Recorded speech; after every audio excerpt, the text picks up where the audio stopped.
Tomorrow marks 10 years since a beautiful, brilliant doctor, Teresa Sievers, was brutally murdered. Chris and I covered this extensively, from the time through the investigation, the court case, the trials. It had the intensity here almost of O.J. Simpson. It was just a big whodunit. Ultimately, her husband, Mark Sievers, was convicted of murder for hire, hiring his childhood best friend and someone else to kill her. But for a long time, we had no idea who did it, and it really was kind of scary.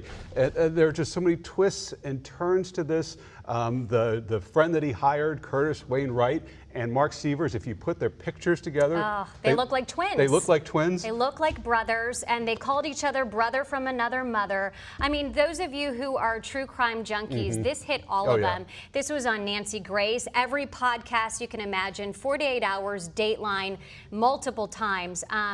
There's also a book now. Teresa Sievers' sister has written a book, and it's not a true crime novel.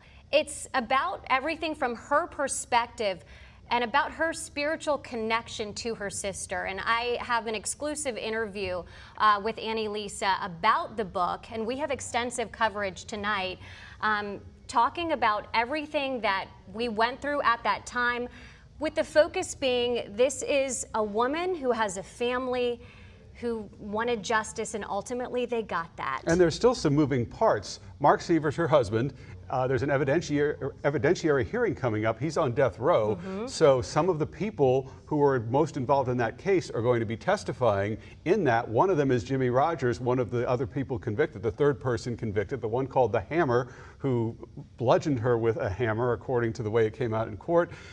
He has a very different point of view about what happened in that house that night. So we did a jailhouse interview with him about 3 years ago. We're going to repiece that together tonight because he is going to testify. And what he says, he believes Mark Sievers did not hire anybody and that Mark Sievers is innocent. Lots of evidence that shows otherwise, of course, but you know, this is, he'll be asked, and this is probably what he'll say. Yeah, all the twists and turns continue. We're going to put all of our coverage up on winknews.com for you.